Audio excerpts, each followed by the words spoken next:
won't come out yellow. They got me mellow yellow. Yes, he said, man, fuck these guys, man. They got me mellow yellow. They got fucking the disease and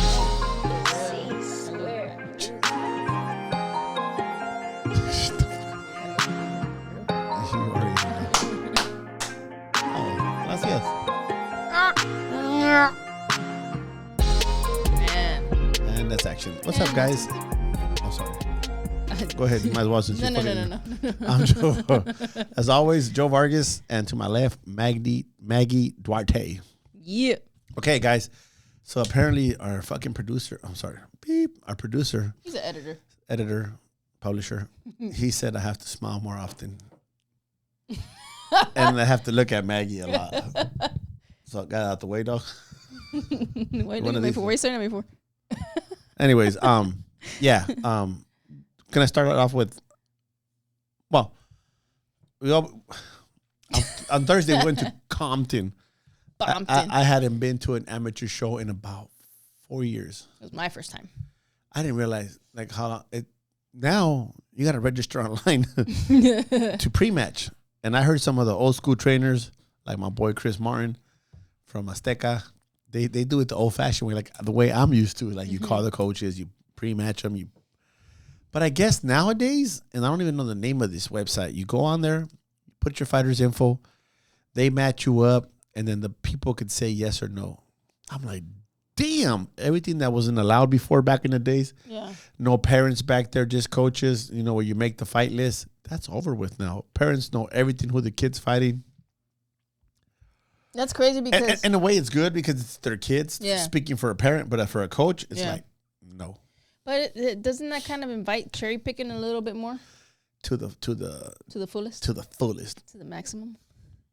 That's crazy, man. Maximus Aurelius. You're kind of already breeding that from a very young age, and I don't know, man. So yeah, the kids are hearing your parents go back and forth about they don't want to fight that kid. But anyways, we went to Compton, and I was reamped. Is that the word? Yeah, revamped, I guess. Reamped. Excited. Reignited. I was watching these little kids, 8, 10 years old, 11 years old, walking around with no shirts on, with the little necklaces on, hats backwards, cheering for their homies, and just, I was like, kids. Yeah, being kids, loving the sport, and I was like, I need to be back here. Yeah. We brought a little youngster named Mo, and originally from Tennessee. His dad and the family made a trip to California to start training here to make better competition. Mm-hmm. We took him to fight for the first time. We shouldn't have took him. It was like too soon, even though I thought he won the fight. Amateurs are that close. To me, he clearly won the first and second round, lost the third round for undisciplined. But we lost. But the whole point of it is it's just learning. A lot of people take this amateur boxing too serious. Of course, nobody wants to lose, but sometimes if you learn something off of that loss, you're a winner and you don't. Like I told one of the parents at the gym, like, I don't want my kid to be losing. I said, if he kept winning, would you value winning? Sometimes you got to go through these little hiccups so you'll never experience what a loss is. Right. And that makes you a better fighter. So we took an L with little Momo, but it's a big learning lesson. He hasn't fought on the West Coast. Mm-hmm, California boxing ain't nothing nice. Yeah. These kids could fight. Yeah. Shout out to both the kids that fought, all those kids that fought in Compton, man. It was a blue and gold tournament. It was exciting. Yeah. It was exciting. It was interesting to see these kids, man, how young they are. It's weird. It's like watching, it's literally little people. Little tough kids. But they're good. They're technically sound. Like, it's some of them, you could tell they're in their first few months of training and stuff. But yeah, it's cool. It's cool to watch. So you'll be seeing us a lot more at the amateur shows. Next fight. It's cool. We saw Robert there too. Oh yeah, shout out to Robert Garcia, man. He was like, we're basically standing right next to him the whole show, and then we saw him again. That's a different story. But so that's how much we love this shit. So we're at the Blue and Gold in Compton on Thursday, and then Bryan Figueroa fights on Saturday in Rosarito with Victor Flores, and I forgot the other promoter's name, man. Urbanejo. Something like that. One of them. Yeah, shout out to them. They Brian fought a veteran, getting his feet wet again after 5 years away from the game. Third round knockout. Yep. But the funny part is that we're in the locker room, and it's about 120 degrees in that locker room, man. It was like, it was hot and humid. My pants, when I got out of the venue, I got cold. My pants were literally wet from me sweating on myself so much. Jeans. In jeans.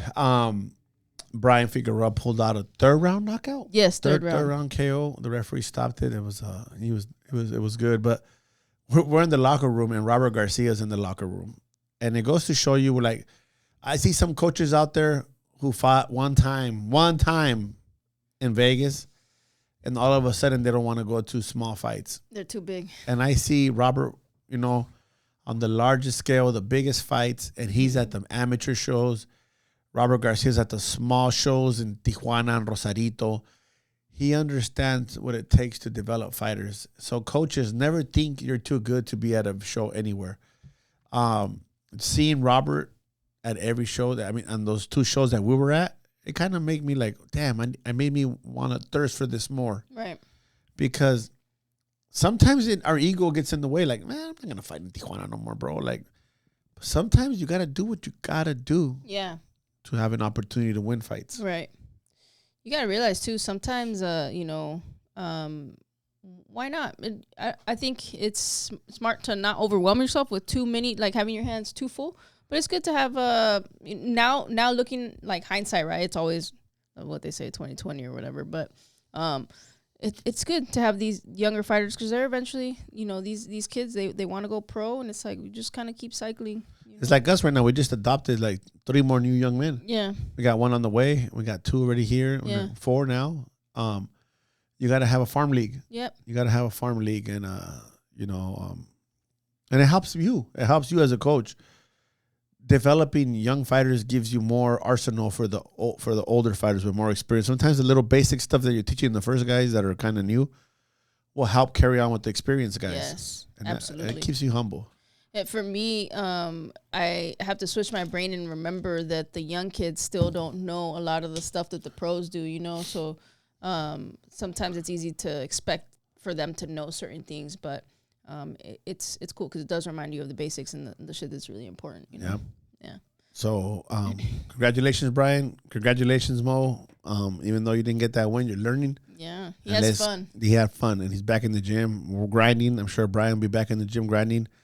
And hopefully we'll have Bryan here next month ready to go. Yes, sir. Let's go on the notes now. On the notes. Am I smiling enough? I don't realize I gotta make sure I smile a lot. You know what I mean? Is that good enough, Adam? Oh, that was not a good look. Oh, man. My bad, dog. Fuck, no, it was me. I did something bad. Oh, you dropped the mic? No, it was bad. Anyway. We'll rewind it.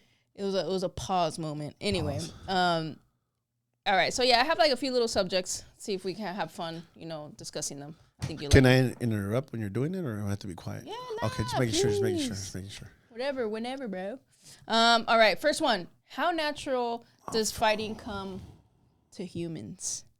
Right? I'll give you a little background. So, evolutionary psychologists, they argue that that fighting and stuff is part of our nature because you're kind of sifting out the weak, which is, scientifically called natural selection.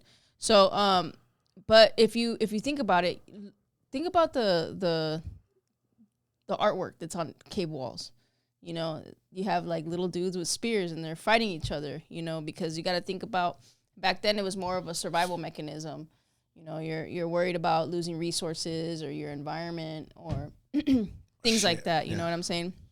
So I asked myself, how natural is it for us? How is it something, an instinct that it doesn't matter how much we learn about ourselves as humans, right? How complex our mind is.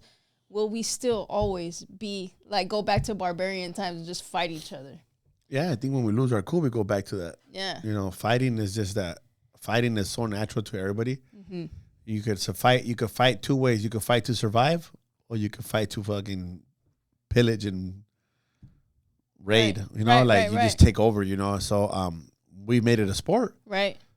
Not everybody that fights, you got a survivor and you got a pillager. Yep. So usually you put 2 pillagers to each other, and you're gonna get one's gonna become a survivor. So we have gotten really good at it. Yeah. We've gotten really good at it. We got bigger. We got stronger.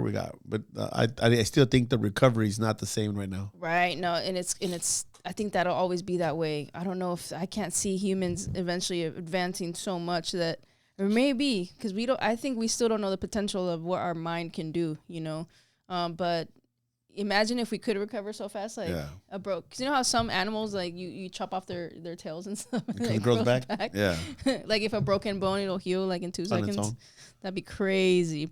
But I think now when before it was more of a survival instinct to fight, I think now it's like it's more socially driven.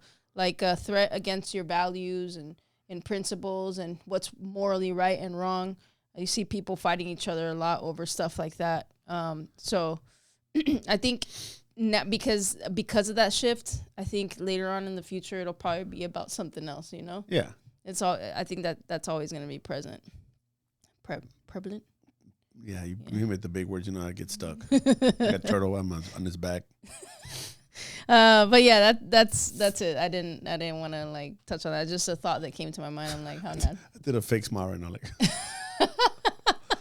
every 5 seconds or every 2 minutes. You gotta remind him to smile, man. Discipline. All right, next one. This is something that we kind of briefly touched on. It's how hanging out with certain people like affects you. What kind of effect it has on you, and I think this one probably resonates a lot with you. Yeah, I'm gonna go to the gangster mentality. But I'll give a little background on this. I think because all this stuff, it all kind of always ties into boxing. But you got to take into account that a fighter's inner circle is and support system is very important. So being very mindful of who and what you surround yourself with is very important. Especially like the develops and the relationships that get developed and how they affect us and stuff. Because I don't know if you remember how I kind of spoke on this a little bit. It's what happens is when you hang out with somebody for so long, man, you start adopting the stuff that they do, like their sense of humor, their thought patterns, and I think that's very important because if you have a positive influence, that's great. But say you have a negative influence, and you just start your mindset almost shifts. You know what I'm saying? Like, how many fighters do you know that you don't see them no more because of a certain like partner, like a girlfriend or something that they have, and soften them up. Yeah, it softens them up, and they kind of just you start not seeing them once or twice a week, and then turns into weeks. So I've had boxers at the gym who I really like personally. Yeah. But their traits weren't fitting for my environment I'm creating. Right. As much as I love these guys, I had to tell them to go elsewhere. Mm-hmm. They asked me why. It's like, you just ain't listening, doesn't click. But at the end of the day, it was because they didn't have that mentality that I need. Right. If you can tell, I kind of like select the team. Like, I don't let just anybody jump in there with us. Yes. You need to have a dog in you. If you don't have a dog, I ain't training them. Yeah. So I might have a little Chihuahua. But it's still a dog. The Chihuahua's aggressive, Yeah. I had some Great Danes, if you know what I mean. Some 6'6" dudes that ain't got a heart. Yeah. Where do you think you learned that from, though? Because that doesn't What you just said, your environment. Your environment. It's like most fighters are from broken homes, broken environments, but it's like a dog-eat-dog world, so they almost every boxer grew up with tough people around them. Yeah. And it makes you who you are. Right. And you just respond by the way you know with violence. Yeah. And that's what makes you a great fighter. Now you just, like we're talking about evolution, how we just have to teach them people how to fight the right way. Yeah. And you get an asshole. How do you think, I guess my question is like, how do you think that you learn that? Because there's some coaches out there who still, they don't care. They'll train, maybe they don't see it, who knows, or they just love this shit and they want to train whoever, it doesn't matter. But I think in order to be successful, you kind of have to have that. No, exactly. Sometimes if I don't believe, it's like this. Look at that. We have a young man in here named Damian Segarra. Right. From Bolivia, right? Right. This kid is a little amateur. He's a light heavyweight, and he has really good technique, abilities in the ring, instincts in the ring. So I'm like, am I going to train this guy for 6 to 8 months and he doesn't have what I need? Yeah. So the first month I get a call and I bring him to spar with, I forget his name, but Beck. Yeah. And then Like a prospect, like 14-0. he's going to sign with Canelo. He's Yeah. like, well, Eddie didn't know, so I'm so sorry. Canelo, no boxing, no life. And he's been in camp with them. I've seen him there for 2-3 years with Canelo. It's been a while, right? This kid, close to 300 amateur fights. I want to say 12 or 15-0, something like that. In He's the like 14-0 with 12 knockouts. Yeah, and I put him to spar with Damian. And then Damian's in there with him grinding and going. They're going back and forth. And like in the 4th or 5th round, this fool hits Damian and drops him. And I stopped the timer. And then I told Damian to get up. You know, he would have lost the fight if it was a fight. I gave him like a 30-second recovery. I go, you still owe this man this round and the next round. Yeah. So I turned the timer back on, and he went in there and finished the 2 rounds, right? Then he sparred Damian. He sparred Beck twice more after that. Right. And one day wasn't so good for him. The other day was reasonable. Right. But the whole point of that was to see if he had the most important component, which is the heart, you know? Yep. And I said, okay, now it's time. Now it's worth wasting time with this kid. Like, Yeah. I'm going to train this kid for all the... Then, well, the confirmation when he sparred Lawrence King. Mm-hmm. No, Lawrence, way better fighter than us. More technique, more abilities. More Lawrence experience. was working with him, helping him. But even Lawrence was impressed with him. Like, oh, okay, he got something. Coach, this kid's good. You know, he was excited to work with him. So I said, okay, I'm not wrong. Mm-hmm. You know, I like him. He has what it takes. And then I brought him on the squad. Mm-hmm. You know, and that's how I make my evaluation of fighters. If I don't know them, but I know they used to fight before, then I can just ask questions to people. Right. Because it's Like a small world. like in the case with Dre. Yeah. I know he's a hard hitter. I know he's a tough kid. Yeah. I know there's no questions about him, so I just brought him in, work with him on technique. Right. You know, so Mo's different. He's 10 years old. I'm trying to figure him out, but I know one thing: he's passionate. Yes, absolutely. He got heart. Got a lot of energy. and he has drive. Yeah. A lot of just energy for, and I'm not talking about energy like he can go for rounds and rounds and rounds. I mean like his personality, his energy. He's like on 5th gear. You know, it's so beautiful to see this young kid, 10 years old, and he comes in the gym with the biggest smile. Who knows how school was for him or nothing, but he's got the biggest smile on his face, and he can't wait to train, and he's done training and he wants to train more. It's cool. It's cool to see that. But I guess moving on. Moving on up. All right. I want to get your thoughts on this because you kind of briefly touched on this. It's I think when I ask it, you're gonna know exactly what I'm talking about. Let's go. What are your thoughts about too much science in boxing and focusing too much on everything except for just getting better, improving in the sport, you know? I can answer that question in a couple ways. Okay. One is the best fighters in boxing, we have to go back to the 90s back. I mean, the best fights, not the best fighters. I'm so sorry. Let me rephrase it. People are like, oh, no, you're tripping. What about Mayweather? Or Pacquiao? Fighters back in the days didn't have the things that they have now. And they left us the most memorable, exciting fights that I can go on and on. Name a fight from the 90s back that was a championship fight. Usually they were really good. Right. Now everybody wants to get so scientific and this and that. I don't know. I think it's bullshit. You're in the fight game. You're not in the scientist. Yeah. You're in the fight game. The scientists were getting. They were getting the ones. What's that? Hunter gatherers. Oh yeah. They were the gatherers, dog. They were the gatherers. They were the gatherers, and now they want to be involved in the fighting. Yeah. You know. So, if you're a conditioning coach or a nutritionist, stay in your lane, cut. I think those things serve their purpose at certain moments. You know what I'm if saying? you want, communicate it with the coaches. Yeah. Don't go around the coaches and talk to the fighters. Yeah. Go about it with the coaches. Yeah. I think sometimes I've had some great people. Yeah. I'm sorry to interrupt you. No, go ahead. People like Juanito, my boy, always came to me, and when Brian gets back, he's gonna be involved with Brian. Coach Juanito, Coach Dev, badass dude. Mm-hmm. Coach Andy, who's not here no more. I can't pronounce his last name. Shanding. Oh my God. Badass dude. I love that fool, man. He left. You know, those were the 3 coaches that I worked with. But Juanito's my boy, and Devin's right there with him. Yeah. But Juanito's my man, and they knew their lane. They helped. You know, you get some coaches out there like, hey, coach, I think you should be doing this. What the Have you ever fought? Yeah, have you got hit in the face? You know? And then the nutritionists, oh my God, they think that they're the best thing known to mankind. Yep. And you get the conditioning coaches with the little briefcases that come with all kinds of medicines and stuff like that. Oh man, those are special, dude. Yeah. Fucking steam. It's like dry ice and steam comes out when they open up. Obviously you can't win a fight without them. So yeah.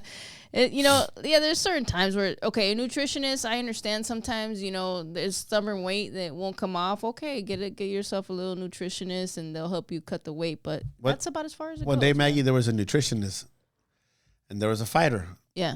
I'm not saying his name. He was drinking these drinks that were made for him. Yeah. They were for energy. Yeah. Right before sparring. Yeah.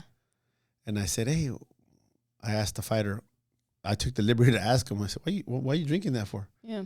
Oh, so I could spar whatever rounds it was at the time. I said, but what is that doing for you? Is it preparing you for something? Well, yeah, to work hard. I asked him, why would you drink that for if you can't drink that in the fight? Yeah. He looked at me and he knows this guy's a world champion. He's like, you can't have that in the locker room. You can only have water in the locker room. You can't have no caffeine. A lot of the people, casual fans, don't know that in the locker room, once you get a fighter in there, he belongs to the commission. You have a commissioner assigned to you. This guy's like this. Yeah, you can't even go take a piss without him. Yeah, he goes with you. He has to go watch you pee. He goes with you. And you cannot drink nothing but water. And this guy was drinking that I don't know how to pronounce that. Incognate? What is it called? Like when you concoction. Concoction. Right before sparring, 20, 30 minutes before. But you have to be in the locker room for 2.5 hours, sometimes 3 hours. Yeah, man. So that component would burn out by the time you fight. So the scientist conditioning coach was telling him that he had to have this to train. Yeah. I'm like, prepare your body the way it's gonna fight. Yeah. So don't drink that shit. Yeah. So yeah, that's what I think about scientists. Even though I think about nutritionists and I'm thinking about Vaquero Navarrete, he eats obviously whatever he wants, and he struggle with weight? Probably a little bit, but he makes the weight. And he can last the whole fucking 12 rounds. So, what's that coach? What's that guy's name? The commentator, really good commentator, used to fight before. He fought Pacquiao. Tim? No. Not Tim Bradley? No. This guy got knocked out by Pacquiao, I think. Oh, he got knocked out by Pacquiao. Yeah, he does pro boxing and all that stuff too. Algieri? Yeah. He's a nutritionist. Yeah. He's a fighter. So right. I'll hear him out. Right. He fought, but you look at Vaquero and you look at Algieri. Yeah. Algieri's like a, textbook, chiseled, ripped up guy, but he never did what Vaquero could do. Right. Drinking Coca-Cola and being out of shape. So, eating burrito. Yeah, the science behind it. Sometimes fighters need to do what they do. Yeah. The tajin, the chamoy, whatever it is that gets you going, Yeah. Coach Bashir and me talk about stories about guys like partying too hard and coming to the gym and standing out. There was a guy I know that he tells a story. Yeah, there's guys that, I don't want to go about it, Bashir, but there's guys that take care of themselves and they can't perform. There's guys that don't take care of themselves and they can perform. I don't know. It's weird. It's weird, man. The science is knowing your fighter. Where do you think that came from, though? The trying to follow the science. I think everybody wants to feel important. It's like a comment on YouTube. We put a comment. Virgil Hunter, Floyd Mayweather Sr. can put a video up. Eddie Reynoso, and experts are going to criticize what they do. Right. Because it's human nature to say something. Right. So, everybody has a voice now. Like, we have a voice. We would never be without social media. We have a voice, true. But I would like to say that we've been in corners. We've been in championship fights. We've been in tournaments and everything you could think of. So I think we kind of know what we're talking about. We're not Paul Maldonado and Algeria where we're world champions, but we've been in the locker room. Yeah. We rub elbows with those guys, you know? Absolutely. I think it's a trend more than anything. I think they're trends because I like to follow all kinds of sports, and one of the sports is triathlon, and then there's these dudes, here's the interesting part. These guys will do I think they're the Swiss. They have super science on everything, on these guys' nutrition, and they time it correctly and how much and fucking when and everything. And still they have this guy who's been a champion. But there's times cuando se le poncha la llanta, he can't get over a hump. It don't matter what he does, they just fall flat. So it's to a certain extent, it's like, and then there's some dudes who are just doing it for like this is their first triathlon. They say, fuck it, I'm going, leaving everything out there, and they become champion. You know, so it's a trip. I think it's more of a trend. They're like, oh, well, triathletes do this shit, or marathon runners do this. Let's try it in boxing. But you know, like you said, some of the best fights from back in the day, these guys are doing old school training. Push-ups and pull-ups, that was it, and running. Yeah. That's it. I think medicine ball? Yeah, nothing, no weights. No weights. Just the neck exercises, the sit-ups, push-ups, jumping rope, shadow boxing, sparring, bag work. Even like Mayweather is probably like one, you know, more recent big star in boxing. I think his shit was super simple. I don't think he ever touched weights except for shadow boxing, you know. But I saw an interview Abel Sanchez when he was like, "Why are you gonna? If it ain't broke, don't fix it." Yeah. You know what I mean? But everybody wants to feel smart. Yeah, everybody's trying to be involved in shit. But yeah, that's the discussion on science, using science and in boxing. Science. Nacho Libre. Science, bitch. You know what? Before I move on to this one, I want to say something because we're talking. Say something, dog. Something. Say something. We're talking about stuff that people don't know about, right? In behind the scenes. And don't tell them. No, don't tell them. I'm upset that I didn't take a video, man, because it's so interesting to watch. You're talking about the small little room that was like super hot in that little room. And let me tell you, there is no separate locker rooms. Everybody is in. That's another thing. Like some fights, sometimes in the pro fights, even amateur fights, pro fights, let's stick to pro fights. You can hear your opponent next door shadow boxing and warming up. Yeah. Sometimes you're almost in the same locker room. Yeah. Depends on the venue. Yep. And you have to walk back with them. Yeah. You know, see the doctor, get signed off, get your paycheck together. Mm-hmm. Even before the fight, you walk in the locker room, see the doctor together. Yep. People don't see that behind the scenes. That tripped me out the first time I saw that. Yeah. You were literally right next to each other. I was like, dang, nobody sees this stuff. These guys are about to fight each other, and they're literally right next to each other getting checked out by the doctor. Yep. But, yeah, this time everybody was in the same room, so you're watching how that guy literally warms up. Was like 100. I thought 105 in there, 104. So how interesting is it to switch your mind, you know, from when you're in there watching each other and then you go out there and fight this person. Yeah, I remember we're warming up and Bryan's opponent was looking at him. Yeah. He went like this, damn. You know, I was like, yeah. It kind of like it backfires too because the guy came out real defensive. Super. He knew he saw had us to go warming for up. broke. Yeah, he saw us warming up. So he was like, so I guess, I mean, we're trying to warm up as light as possible, but you can see you can't fake punches. Absolutely, you can't, man. You know how to decipher after being in the sport for so story long. Time, dog. Ooh, story time. Let's go. Memo Castillo, one of my old fighters. Love that kid, man. He's like my son. Yeah. He's gonna do like a second or third pro fight in Tijuana, and we're warming up in the locker room. Mm-hmm. There's one, like you said, there's one locker room. Mm-hmm. So this guy comes up to me. He goes, "Hey, that's my guy. We're fighting you guys." And I'm like, oh, yeah. Well, I got to warm him up. Yeah. He goes, can you kind of like tone it down? Because my guy doesn't want to fight no more. What the fuck? I was like, what? Yeah. And I'm thinking it's reverse psychology. Like, he's trying to fuck with you. Yeah. Memo said, what did he say, coach? He said nothing, dog. He was just asking, like, what size were your gloves? Yeah. Oh. You know, like, because you tell your fighter that, it might throw him off. Start tripping. You throw him off. So I kind of toned it down in the mid work. Yeah. So. Because you wanted to, because a thought told you, fuck it, just do it. He had a look in his face. Okay. The kid, because I can see the young man. He had like a little look of fear in his face. Mm. I think it was his first or second fight. I don't remember. But they go out first in the locker. They go out. They get a call in the ring first. Yeah. We go second. We're warming up. They're announcing him, and I can see this look in his face. Yeah. Of fear. Yeah.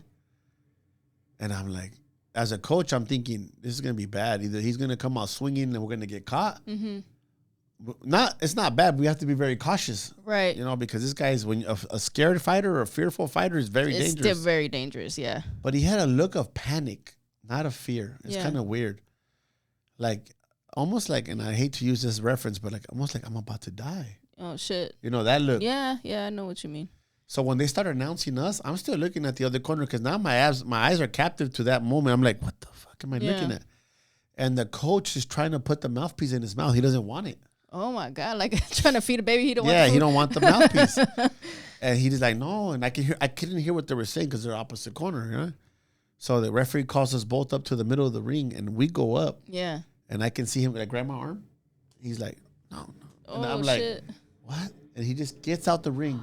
Dang, you had one of those moments? So, yeah, it happened like a year or two later on a PBC card. I forget the name of the fighters. If you guys see it, I remember that video. It happened a year or two later. I go, I never think this will happen again. Yeah. So our case was different.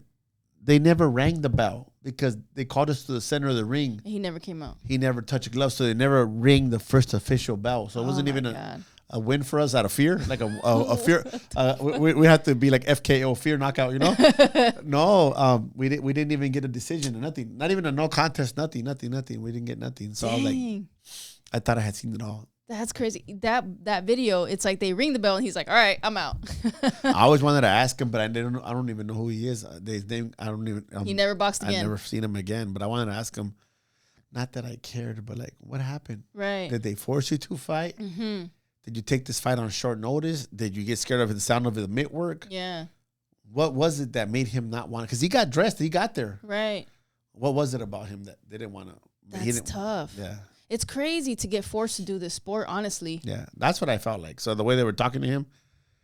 But yeah, that's my story for today.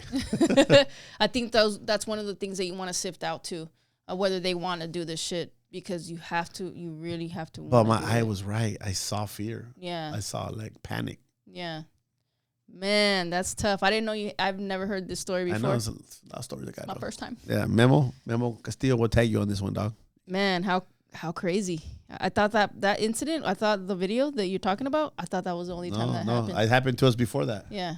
When that happened on TV, I called Memo that day. You see that shit? You ain't the only one to do that. I'm sure it's happened on smaller venues too before. Probably, shit that never gets televised. That there's fights every single day. So sometimes when you guys see a fighter go in the ring and he fights and he goes down with a punch that you're like, damn, dog, that wasn't even that hard. Yeah. Sometimes it just might be fear. Yeah, absolutely. The fear knocked them down, Yeah. Like, find a way out. Fuck this. For sure. 100%. I just want to find a way out of the fight, man. That's crazy. So next note, dog. Well, the last note, which is kind of, a little bit ties in together. I know you've heard of the placebo effect. So they say. So they say. The hit knows about the placebo effect. The power, I wrote this in terms of like the power of belief. And how huge, I'm huge on that, right? Hell yeah. Yeah. That conviction can literally, it causes your brain to release chemicals, right? Does it? Yeah. You scientist now? Like fucking scientist, dog. Check this out. A scientist, dog. Check this out. Go ahead. Tell me what's up, scientist. Later. They're called endorphins. And it's like a natural painkiller. That's the whole point of the placebo effect, you know what I'm saying? Anyway. So I've been doing it the whole time, and I was a scientist the whole time? The whole time you've been a scientist, man. I've been a scientist. Oh, man. Can't believe it's Dr. Hit. Scientology. But, I think it's important for fighters to know this, because those beliefs, man, they can help you improve your performance if they're positive. You know what I'm saying? I believe it. I'm just messing around, but it's so funny because I've done that before where like, well, the first time Damian sparred Beck. Yeah. I told him just a regular guy. Mm-hmm. He spars him. He does very good. He got hit one time in the solar plex. Other than that, the next day, after the sparring was over, I told him, oh, that guy's a Asian Games champion, 250 amateur fights, 14-0. The next time he went to go spar him, he was paralyzed. Yeah. He was like, didn't know what to do. He was like, fear controlled him. Mm-hmm. Before he didn't know that he was that good, he did well. If I tell him now, he asked me who's he sparring, because he's like, who am I bringing in the ring with? Don't worry about it. Yeah. Sometimes when you don't know, it's better. It's better. Yeah. And that's why whenever the guys come up to him and ask him, who am I sparring? He's like, don't fucking worry about it. Oh my God, dude. There was a kid boxing in Baja California, Moco. I forgot his real name. Moco. His name was Moco. That was his nickname, Moco. I'm going to have Mocos right now. The Moco, Eladio Reyes sent me the Baja team. Yeah. And we did a tournament in San Bernardino. Yeah. And Eladio tells me on the phone, I don't care who, Joe. They're all open. All the kids that I have are open. Yeah. I had oh my God, everybody on that team was really good. I had Diego de la Hoya. I had oh shit, a lot of kids that were studs, that were on that team. But anyways, Moko was the only one that wasn't open. He only had 8 amateur fights. You have to have 10 to be open. So they put in this kid who has 56 amateur fights from San Bernardino, and his dad was an official. So a lot of dads were officiating. They can't officiate their kids' fights, but they can sway the judges. Yeah. They're all homies, Now, that being said, when Moko gets the old school way of sorting out fights, you had a board on the wall, and you fucking put all the names together. Those kids didn't see who they were matched up against. I knew who they were matched up against. So I write down, okay, 50 fights, okay, 40 fights, 20 fights. Moko's fighter has 56. We have, and I remember that number perfectly, and then we had 8. Remember, I called Hilario Reyes, and I said, Hilario, this dude has 56 fights. Are you sure about Moko? He says, Joe, he could fight. Yeah. Don't worry about it. Yeah. I said, okay. If it's bad, I'll stop it. No problem. All right, cool. Moko tells me, how many fights does he have, coach? And I'm telling him, I think 6. He looks at me. That's it. I go, that's it. Fool, just like you. Yeah. Because he knew everybody was fighting open. Yeah. And he goes, but what about, I go, in the United States, they don't let you fight, but they can if I allow it because he was 17. Yeah. And I said, yeah, you can fight. Moko beat the brakes off of his kid, dog. They should have been stopped. Yeah. He got like 1 8 count, and like another 8 count in every round. Yeah. And after it was over, I told him he almost had 60 fights. Oh my God. And he tells me, good thing you didn't tell me, coach. I'll find Moko. He would have got paralyzed, He was a little skater, though, dog. He became a thrasher in TJ, dog. He's a thrasher, man. So, there's so many talented fighters out there that stop for some reason or another. Yeah. There's a lot out there, man. It's crazy. That's why that whole argument of the greatest. If I had my phone, I could look for him because I have him as a friend on Facebook. Yeah, little Moko. And think about it. It was something so... Placebo's huge. Placebo's to answer your huge. question, placebo's huge. Huge. Something so simple as even rounds. How many rounds am I going to do, coach? Who gives a shit? Don't worry about it, man. Go in there. Remember that one time you did 4 minutes and the guys had no idea. They were just going. They did like 8 or 10 rounds, 4-minute rounds, and they didn't even know. Because if you told them, they start getting tired. Or tripping. Your brain tells you can't do this. Yes, and you start being, I'm going to take it easy because it's 4-minute rounds and I want to make sure that I have enough energy for the whole round. And for the 8 rounds that are 4 minutes, you start kind of going in your head, you know what I mean? But that's the power of that placebo effect.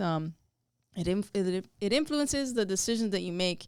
So you can either expand your boundaries or shrink them based on that, whether you want to think positively or negatively. And I guess on the last note about that, these beliefs and thoughts that you have are so powerful that it like literally impacts the reality that you live. So just like that, you can either add confidence or take it away with the way that you think, and you have the power to literally rewire your fucking brain. The scientific name for it is called neuroplasticity. Rewiring your own brain. She calls me Dr. Hits. But so rewiring your brain, you literally are. That's what you're doing. The neurons in your brain fire the way that the most thoughts are like literal electricity. So the more that you think about one thing, the more it's gonna appear in your life. You know what I'm saying? So if you think about negative shit, the negative is gonna appear. So it's the power of the placebo effect, bro. Power of the P. Science. But that's about it. I guess that wraps it up. That's about it. Yeah, you always want to relate it to boxing. Any boxing is life. Now next week we'll do the predictions, huh? Yes, because I was thinking about it. Is September just exclusively for this fight? Because I see nothing about anything else. I think nobody wants to compete with them. Can you do me a big favor? I never asked you before on the podcast. Yeah. Can you hand me my phone? Hell yeah. I wanted to show you something. It's right there. It should be right there. If not, he took it out. No, I don't think he did. Hold on. She'll be right back. Oh, you can see my ears now. Pause for station identification. We'll be right back. He took it. Now, ask him.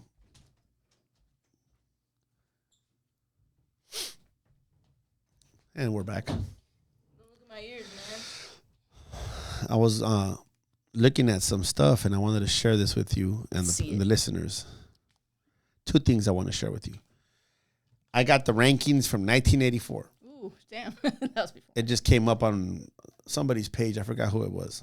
But one of the things that this list, I was like, wow. Like our list now, maybe 6 guys are like, what? Number 1 in 1984, Tommy Hearns. Dang. Number 2, Alexis Arguello. Did you burp? No, some weird shit happened in my throat. Disrespecting Alexis like that, dog. My bad. Number 3, Ray Leonard.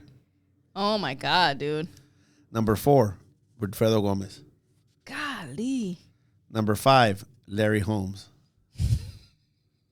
Number 6, Salvador Sanchez. Jeez. Number 7, Michael Spinks. Number 8, Marvelous Marvin Hagler. Adam's going to get all happy about that. Number 9, Aaron Pryor. That's one of my favorite. That's yeah. For life. Ray Leonard's one of my guys too, though. Number 10, Roberto Duran. Oh my God. Tell me that's not a fucking badass list. 1984, man. 1984. That's so stacked. That's crazy. So another list that I want to talk about you is I saw this thing called Experts Pick the Fight Between Canelo versus Crawford. Yeah. Fighters, okay? Virgil Ortiz, he picked Canelo. Makes sense. Mexican, Mexicans, Mexican American. I like him. Roll with my tribe. He's a pressure guy too. Yeah, pressure guy. They simulate him. Mm-hmm. Number 2, Miguel Cotto. He lost to Canelo, so I'm like, I'm gonna go with the guy that beat me. Yeah, right? That makes sense. This one I don't understand because he's a real creative fighter. Mm-hmm. One of my favorite guys, Joe Kazagi. He picked Canelo? Canelo. These are all Canelo. I'm sitting first. Okay. Next one that picked Canelo, Ricky Hatton. He kind of simulates kind of Canelo. Yeah. Without the power. He fought his brother too, no? Yeah. Yeah. Next one, Marco Antonio Barrera. He picked Canelo too. Yeah, I can see that too. Yeah. And last but not least, the man, Sugar Shane Mosley. Because he lost to him too. He did. He lost to him. He lost to him. So I'm like, I'll go with the guy that I lost to, okay? Yeah. Here's the guys that picked Crawford. Oh, man. Brian Norman Jr. Stick to your tribe. I'm sorry, guys. Number 2. This one makes a lot of sense. Clarissa Shields. Oh, hell yeah. That goes without saying. O'Shea Foster? Is that how you say his name? O'Shaquie Foster? O'Shaquie. Yeah, that makes sense too. Yeah. This one makes only sense because, I don't know, Sean Porter. He fought him. He fought lost to him. Yeah, so that's who I would pick too. Yeah. Because I picked the guy that I lost to. Yeah. Okay? If I lost to Crawford, I'll go with Crawford because I want the guy that beat me to be up there, right? That Yeah. makes sense? This one obviously makes so much sense. Like Clarissa Shields. I already knew. Say his name. Shakur. You can't even see my list. No, You know? because I already know. Because them three are like always. Well, yeah, buddy, you got it buddy. right. Shakur Stevenson. Yeah. You didn't say his last name, though. Oh, my. And last but not least, this one that makes no sense to me why he picked this guy. Who? Amir Khan. Yeah, because he lost to Canelo. That's what I'm saying. I would pick Canelo. Like, he put me to sleep. I'm a highlight reel for the rest of my life. Wait, didn't Amir... Did he fight Crawford too, or am I don't know, tripping? but if we did, you guys let us know because I don't think they fought. He fought Kell Brook, and I'm confusing him. Yeah. Yeah. Oh, all the other ones make sense except for Amir Khan. Well, maybe because of his style? You think? I still be like, that fool knocked me out. He better win, dog. Cold, how do you guys boy. feel about that? I'd be like, that fool knocked me out. He better win that fight because that means I'm... Yeah. Because I'm good. Yeah, that means that makes me good. Oh, my God. I can't wait to dissect this fight. That's probably all the episode's going to be about next fucking week. Next week, we'll pick a fighter, no? Because that's the following week. Yeah. That's the following week. I got my pick already, and I'm going to stick to it. I'm not going to be fucking... Because there is a time, like maybe a month ago, where I was flip-flopping every day. I'm like, yeah, but this. Yeah, but that. I still feel that way, so I might change my mind. So don't even tell us. I might change my mind. Stay tuned next Monday. Yeah, next Monday. Can't wait. Yeah. Any guys, don't forget to like. A lot of you guys be like, hey, we watched your podcast. Like it. Comment on it. Share it. Subscribe. Follow. We're now on TikTok. We're Instagram. Scrolling a little bit. And YouTube. Yeah, and that's it. That's it. Because I ain't got no Facebook. I ain't trying to get on that shit. She ain't trying to get back on MySpace. But on that note, thank you guys. Like we said, hit us up. Yeah. Peace. Yeah, I think the words, but sometimes they don't come out of my mouth no good.